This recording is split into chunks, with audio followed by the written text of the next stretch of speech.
Good evening officers. నిన్న DSC results రావడం, ఎంతోమంది మా దగ్గర చదువుకున్నటువంటి విద్యార్థులు నిన్న వచ్చినటువంటి రిజల్ట్ తర్వాత ఉపాధ్యాయ వృత్తిలోకి ప్రవేశించడం జరిగింది. వారందరూ కూడా మంచి ఉపాధ్యాయులుగా పేరు తెచ్చుకోవాలని చెప్పేసి, అదేవిధంగా సర్టిఫికేట్ వెరిఫికేషన్ సంబంధించినటువంటి అన్ని సర్టిఫికేట్స్ని మీరు చాలా జాగ్రత్తగా తీసుకొని వెళ్ళాలని చెప్తున్నాను. అదేవిధంగా ఏదైతే మహిళలకు సంబంధించి బీసీ సర్టిఫికేట్ ఉందో, అది పెళ్ళైనటువంటి మహిళలు వైఫ్ ఆఫ్ కాకుండా డాటర్ ఆఫ్గా బీసీ, ఎస్సీ, ఎస్టీ సర్టిఫికేట్స్ను తీసుకెళ్ళవలసిందిగా మనం చేస్తున్నాం.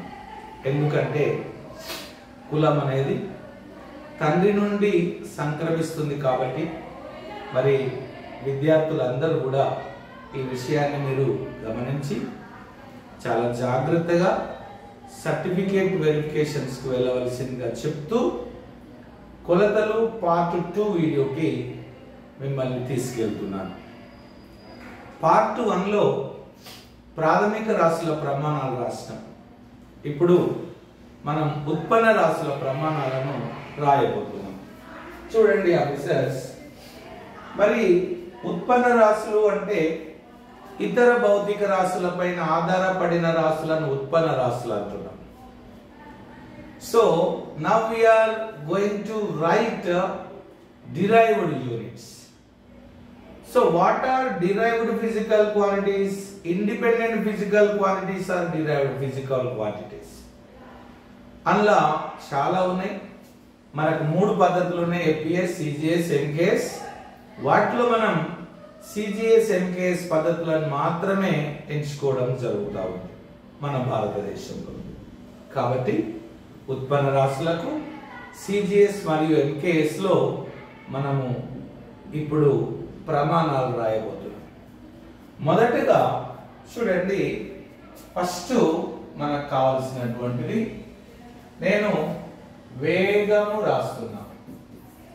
చూడండి, ఇక్కడ వేగము అన్న నేను. సో వేగము అంటే మనకు తెలుసు, స్థానభ్రంశము బై కాలం. వేగము అంటే ఏంటిదమ్మా? మనకు ఒకటి వేగము. వేగము అంటే మనకు ఫార్ములా ఏంటమ్మా? వేగము ఈక్వల్ టు స్థాన భ్రంశము బై కాలం. ఓకేనా? ఇంగ్లీష్ లో వెలాసిటీ is equal to ఏంటిదమ్మా? Displacement by time.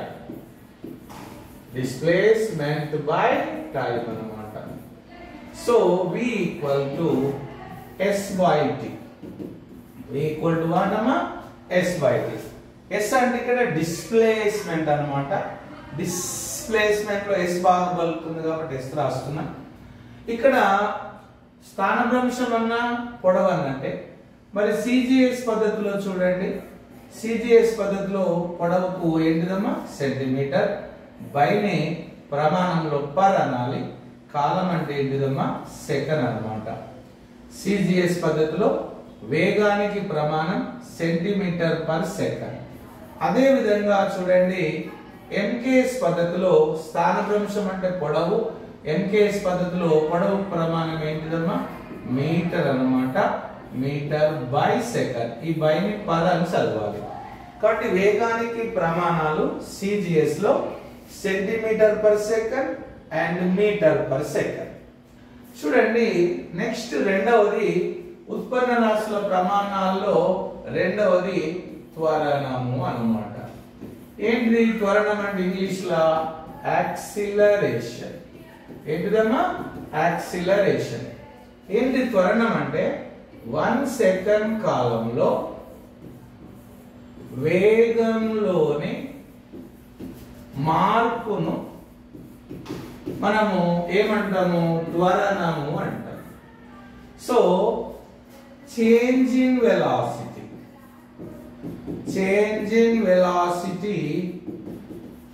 in 1 second. Change in velocity in 1 second is called acceleration. మీరు కూడా రాసేటప్పుడు మంచి నోట్స్ దగ్గర పెట్టుకొని రాసుకోండి. ఇప్పుడు త్వరణానికి ఫార్ములా ఏమవుతుంది? త్వరణం అంటే 1 సెకండ్ కాలంలో అంటే కింద కాలం రాయాలమ్మా. ఎప్పుడైనా తెలిసిన దాన్ని కింద రాయాలి. 1 సెకండ్ కాలంలో అన్నాం కాబట్టి కాలం మనకు తెలుసు, తెలియని దాన్ని పైన రాయాలి. ఏంటిదమ్మా? వేగంలో మార్పు మనకు తెలియదు కదా. ఇప్పుడు మనం కనుక్కునేది ఏంటి? 1 సెకండ్ కాలంలో వేగంలో మార్పును కనుక్కుంటున్నాం కాబట్టి వేగంలో మార్పు మనకు తెలియదు కాబట్టి నేను పైన రాసిన. సో ఇంగ్లీష్ లో యాక్సిలరేషన్ ఈక్వల్ టు వేగంలో మార్పు బై కాలం. త్వరణం అంటే ఇంగ్లీష్ లో ఏ యాక్సిలరేషన్, వేగంలో మార్పు అంటే తుది వేగము మైనస్ తొలి వేగము బై కాలం. చేంజ్ ఇన్ వెలాసిటీ వాట్ అమ్మా? Final velocity minus initial velocity by time. So v minus u by t అన్నమాట. సో ఇక్కడ వేగంలో మార్పు అంటే చూడమ్మా, వేగంలో మార్పు అంటే వేగం అన్నట్టే కాబట్టి ఆల్రెడీ మనము CGS పద్ధతిలో రాసినామమ్మా. CGS పద్ధతిలో వేగం అంటే ఏంటిది? సెంటీమీటర్ బై సెకండ్ అన్నమాట. ఇది వేగం. మళ్ళీ కింద ఏముందమ్మా? కాలం ఉంది. సో కాలం ఏమైతుంది చెప్పండి? సెకండ్. ఈ సెకండ్ క్యాన్సల్ కాదమ్మా, సెకండ్ ఇంటూ సెకండ్ అవుతుంది. సెకండ్ ఇంటూ సెకండ్ ఏమైతుంది? సెకండ్ స్క్వేర్ అవుతుంది. కాబట్టి CGS పద్ధతిలో త్వరణానికి ప్రమాణం ఏంటిదమ్మా? Centimetre per second square. అదే MKS పద్ధతిలో మనం తీసుకుంటే సెంటీమీటర్ బదులు ఏమొస్తుందంటే మీటర్ వస్తుంది. కాబట్టి త్వరణానికి ప్రమాణము MKS పద్ధతిలో మీటర్ పర్ ఏంటిదమ్మా? సెకండ్ స్క్వేర్ అన్నమాట. చూడండి, CGS లో centimetre per second square, MKS లో మీటర్ పర్ సెకండ్ స్క్వేర్. ఇప్పుడు సింపుల్ గా మీకు నేను ఫస్ట్ రాసిన, ఫస్ట్ ఏం రాసుకున్నామా? వేగం. వేగానికి CGS లో మనం తీసుకుందాం. వేగానికి CGS లో ఏంటిది ఇందాక రాసినాం మనం? Centimetre per second comma MKS పద్ధతిలో ప్రమాణం ఏంటిదమ్మా? Metre per second. చాలా సింపుల్ గా. రెండవది ఇప్పుడే రాసినాం మనం త్వరణము అన్నమాట. సో త్వరణము యాక్సిలరేషన్. త్వరణానికి CGS పద్ధతిలో ప్రమాణం ఏంటిదమ్మా? Centimetre per second square comma MKS పద్ధతిలో ప్రమాణం ఏంటిదమ్మా? మీటర్ పర్ సెకండ్ స్క్వేర్ కదా. మనం చెప్పుకున్న తర్వాత ఒక టేబుల్ రాద్దాము. సో సెంటీమీటర్ పర్ సెకండ్ ఉంటే వేగం అవుతుంది, సెంటీమీటర్ పర్ సెకండ్ స్క్వేర్ ఉంటే త్వరణం అవుతుంది. Centimetre per second is velocity, centimetre per second square is acceleration. Metre per second is velocity, metre per second square is acceleration. అదే విధంగా చూడండి అమ్మా, బలము అన్నాను నేను. బలానికి ఫార్ములా ఏంటి తెలుసా అమ్మా? బలము ఈక్వల్ టు ద్రవ్యరాశి ఇంటూ త్వరణం. చాలా సింపుల్ అమ్మా, ద్రవ్యరాశి ఇంటూ త్వరణం. వాట్ ఈస్ ఫోర్స్ అమ్మా? Force is equal to mass into acceleration అన్నమాట. యాక్సిలరేషన్ ఓకేనా? Mass into acceleration. సో ఇక్కడ F is equal to m into a. Already చూడండి, ఇక్కడ కంగారు పడవలసిన అవసరం లేదు. ఆల్రెడీ మనకు సెంటీమీటర్ పర్ సెకండ్ స్క్వేర్ త్వరణం ఉంది. ఇది కావాల్సింది ఏంటిది? మాస్ కావాలి. చూడండి, CGS పద్ధతిలో రెండో అక్షరము ద్రవ్యరాశి, MKS పద్ధతిలో చూడండి రెండో అక్షరం ద్రవ్యరాశి కదా. Mass into acceleration. మాస్ అంటే ఇక్కడ ఏంటిదమ్మా? గ్రామ్ అన్నమాట. ఇంటూ యాక్సిలరేషన్ అంటే చూడండి సెంటీమీటర్ పర్ ఏంటిదమ్మా? Second square. దీన్ని మనం ఏమంటాం? మొత్తాన్ని డైన్ అంటాం మనం. ఓకేనా? MKS పద్ధతిలో చూడండి, MKS పద్ధతిలో మాస్ అంటే ఏంటిదమ్మా? కిలోగ్రామ్, త్వరణం అంటే మీటర్ పర్ సెకండ్ స్క్వేర్. ఓకేనా? ఇప్పుడు దీన్ని మనం ఏమంటాం అమ్మా అంటే న్యూటన్ అంటాం. ఓకేనా? ఇప్పుడు బలానికి ఫార్మ్ యూనిట్స్ వచ్చినాయి. CGS లో డైన్ అన్నమాట, MKS లో న్యూటన్ అన్నమాట. మీకు అందరికి తెలుసు 1 న్యూటన్ ఈక్వల్ టు ఎంత అవుతుందమ్మా అంటే 10⁵ డైన్స్ అవుతుంది కదా. అలాగే చూడండి, ఇప్పుడు నేను పని రాస్తున్నా. ఫోర్త్ వన్ ఏంటిదమ్మా అంటే పని. ఫోర్త్ వన్ పని అన్నమాట. పని ఈజ్ ఈక్వల్ టు బలం ఇంటూ స్థానభ్రంశం. మన వీడియోలో ఎక్కువ ఎడిటింగ్ ఉండదమ్మా, డైరెక్ట్ గా ఎలా ఉందో అలా చెప్పడం జరుగుతుంది నేరుగా. బలం ఇంటూ స్థానభ్రంశం అన్నమాట. Work is equal to force into displacement. Force into displacement. Double equal to ఏంటిదమ్మా? ఎఫ్ ఇంటూ ఎస్ కదా. అయితే యాక్చువల్ గా ఫిజిక్స్ లో ఎఫ్ ఇంటూ ఎస్ అనకుండా ఏమంటామంటే ఎఫ్ డాట్ ఎస్ అంటాం. ఓకేనా? ఎందుకంటే అది బిందులబ్దం కాబట్టి ఎఫ్ డాట్ ఎస్ అంటాం. సరే, ఇప్పుడు అవన్నీ పక్కన పెడితే సిజిఎస్ లో చూడండి, బలానికి ఇందాకనే చెప్పినాం మనం ఏంటిది? డైన్ అన్నమాట. దూరానికి లేదా స్థానభ్రంశానికి ప్రమాణం సెంటీమీటర్. ఈ డైన్ ఇంటూ సెంటీమీటర్ ఏమంటారు చెప్పండి అమ్మా? మనం ఎర్గ్ అంటాం. అదే ఎంకేఎస్ పద్ధతిలో చూడండి, బలానికి ప్రమాణం ఇందాక నేను చెప్పినాం. ఏం చెప్పినామా? న్యూటన్ అన్నమాట. ఓకేనా? దూరానికి ప్రమాణం ఏంటిదమ్మా? మీటర్ అన్నమాట. సో యూనిట్ ఏంటి చెప్పండి? జౌల్ అన్నమాట. సో పనికి ప్రమాణం ఎవరండి? జౌల్ అన్నమాట. ఇక్కడ 1 joule is equal to 10⁻7 ergs అవుతుంది కదా. ఎందుకైతుంది? 1 న్యూటన్ అంటే 1,00,000 డైన్లు, 1 మీటర్ అంటే 100 సెంటీమీటర్లు. లక్షలు 5 సున్నాలు, మీ 100 సెంటీమీటర్లో 2 సున్నాలు, 5 సున్నాలు 2 సున్నాలు అయినాయి, 7 సున్నాలు అయినాయి. సో 1 జౌల్ ఈక్వల్ టు ఎంతమ్మా? 10⁻7 ఎర్గ్స్. చూడండి, ఇప్పుడు సింపుల్ గా మనం పట్టికేయబోతున్నాం. చాలా జాగ్రత్తగా వినాలి. ఇక్కడ సీరియల్ నెంబర్ రాస్తున్నామా? నేను ఉత్పన్న రాశి రాస్తున్నా. ఉత్పన్న రాశి అంటే derived physical quantities. CGS unit అన్నమాట. సిజిఎస్ ప్రమాణము. సో ఎంకేఎస్ ప్రమాణం ఇందాక మీరు విన్నారు కాబట్టి చాలా సింపుల్ గా చెప్పండి. ఎంకేఎస్ ప్రమాణం అన్నమాట.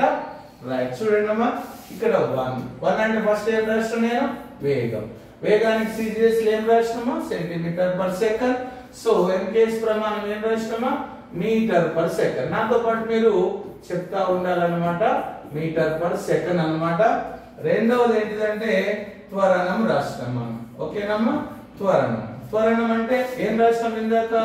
Centimetre per second square. ఇంకేం రాసినామమ్మా? మీటర్ పర్ సెకండ్ స్క్వేర్ రాసినాం. సరేనా? మూడవది చూడండి, బలం. సో బలానికి ఇందాకనే రాసినాం.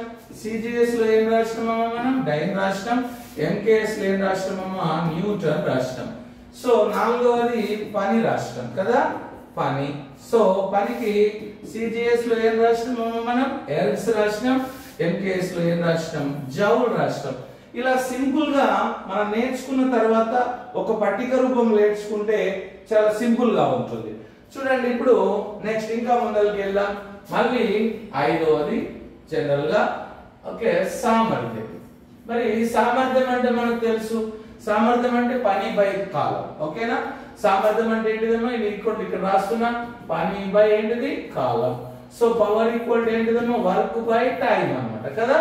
సో ఇక్కడ నేను సిజిఎస్ రాయాలి, ఇక్కడ ఏం రాయాలి? ఎంకేఎస్ రాయాలి కదా. సిజిఎస్ లో పని అంటే ఏంటిదమ్మా? ఎర్గ్ కదా, బై కింద కాలం అంటే సెకండ్. సో ఎంకేఎస్ లో పని అంటే ఏంటిది? జౌల్ అన్నమాట, కాలం అంటే సెకండ్. జౌల్ ఫర్ సెకండ్ మనం ఏమన్నామంటే వాట్ అన్నాం. జేమ్స్ వాట్ పేరులో ఉన్నటువంటి వాట్ పెట్టినాం. సో ఎర్గ్ ఫర్ సెకండ్ కు మనం ఏం పేరు పెట్టలేదు. సో సామర్థ్యానికి ప్రమాణం erg for second, joule for second. Joule for second మనం ఏమన్నాం? వాట్ అన్నాం. ఇది ఎవరి పేరు నుంచి వచ్చింది? స్టీమ్ ఇంజన్ కనుక్కున్నటువంటి జేమ్స్ వాట్ పేర్ల నుండి వచ్చింది. 6th వన్ చూడండి, పీడనము అంటున్నారు. సో పీడనం. సో పీడనము అంటే ప్రెషర్ అన్నమాట. పీడనము ఈక్వల్ టు ఏంటిదమ్మా? బలం బై వైశాల్యం. So pressure is equal to what అమ్మా? Pressure equal to force by area. చాలా సింపుల్. ఇప్పుడు నేను సిజిఎస్ లో రాయాలి, దీనికి ఎంకేఎస్ లో రాయాలి. ఓకేనా? సిజిఎస్ లో చూడండి, సిజిఎస్ లో బలానికి ప్రమాణం ఏంది? ఇందాక రాష్ట్రంగా యూనిట్ డైన్ అన్నమాట.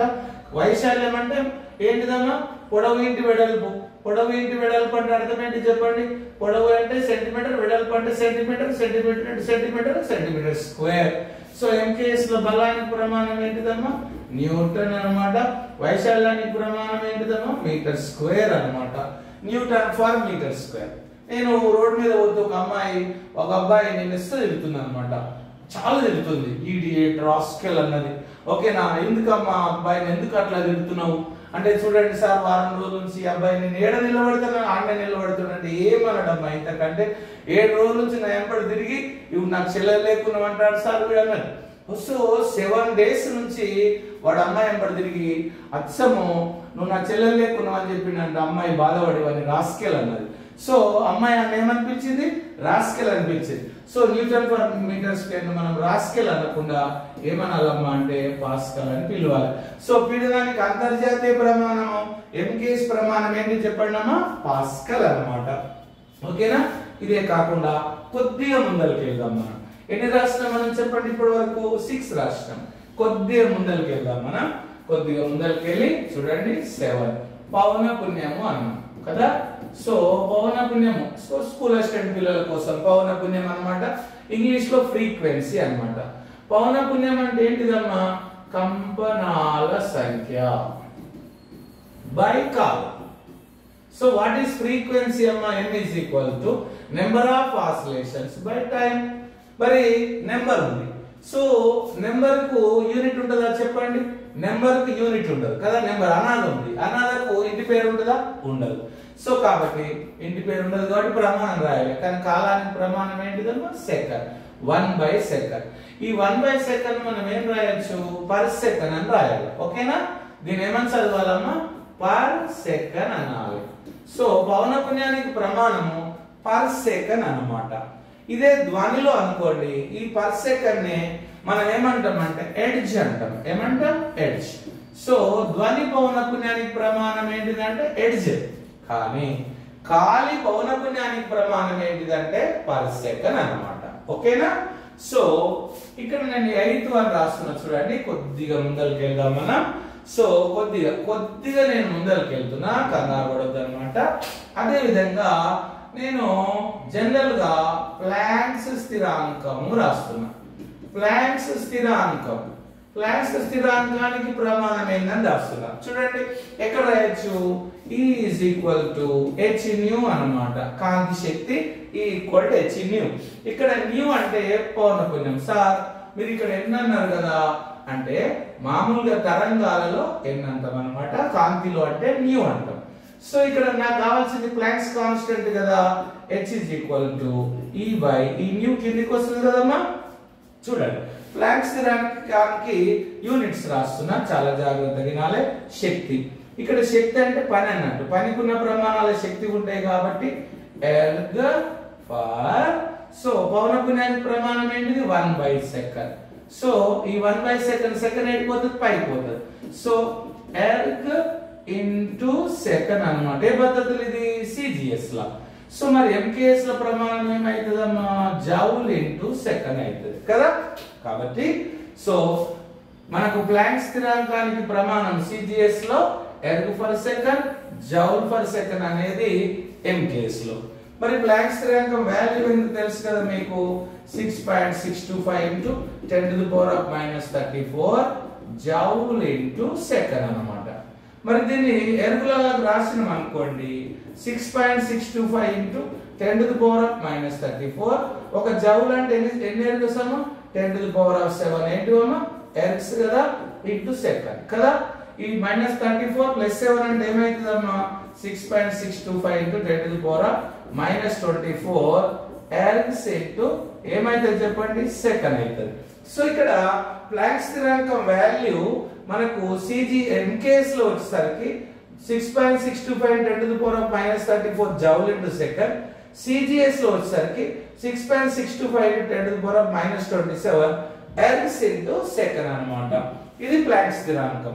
అలాగే చూడండి ఇంకా కొద్దిగా ముందరికి వెళ్దామమ్మా. ఇప్పుడు జనరల్ గా ఇంకా కొద్దిగా ఎన్ని రాష్ట్రం మనం 8 రాష్ట్రం కదా. సో 9th వన్ చూడండి, మనము బోల్ట్జ్మాన్ స్థిరాంకం అన్నమాట. బోల్ట్జ్మాన్ స్థిరాంకం చూడండి, ఇట్లా ఏదైనా మనం రాయొచ్చమ్మా, బోల్ట్జ్మాన్ స్థిరాంకం అన్నమాట. సో బోల్ట్జ్మాన్ స్థిరాంకము ఏంటిది, ఇప్పుడు ఒక వాయువు ఉంది, ఆ వాయువు యొక్క గతి శక్తి ఒకే దిశలో ప్రయాణం చేస్తే వాయువు యొక్క గతి శక్తి, if air is travelling in one dimension, its energy E is equal to half KT. ఓకేనా, ఆఫ్ కేటీ అన్నమాట, ఆఫ్ కేటీ. ఓకే, అది 3 దిశల్లో ప్రయాణం చేసింది అనుకోండి, ఆ వాయువు యొక్క గతి శక్తి 3/2 kT. ఓకేనా, so if air is traveling in single direction, half kT its kinetic energy.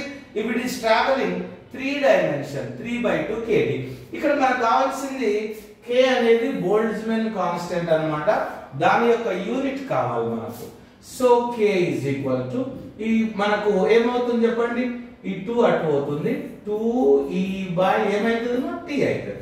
ఈ 2 అనేది నెంబర్ అనాదా, సో దానికి ఏం యూనిట్స్ ఉండవు కాబట్టి ఈ అన్నాం మనం. ఈ కి యూనిట్స్ ఏంటి చెప్పండి, ఎర్గ్ అన్నమాట. ఇక్కడ t అంటే ఏంటిదమ్మా అంటే, t అంటే ఏంటి చెప్పండి, ఇక్కడ t అనేది ఉష్ణోగ్రత అన్నమాట, ఉష్ణోగ్రత. కాబట్టి ఏం రాస్తాను నేను ఇక్కడ, ఎర్గ్ ఫర్ కెల్విన్ అని రాస్తాను. ఓకేనా, ఎర్గ్ ఫర్ కెల్విన్. అట్లనే E is equal to 3/2 kT కదా, k equal to ఏమైతుంది అప్పుడు 2e/3t అవుతుంది కదా.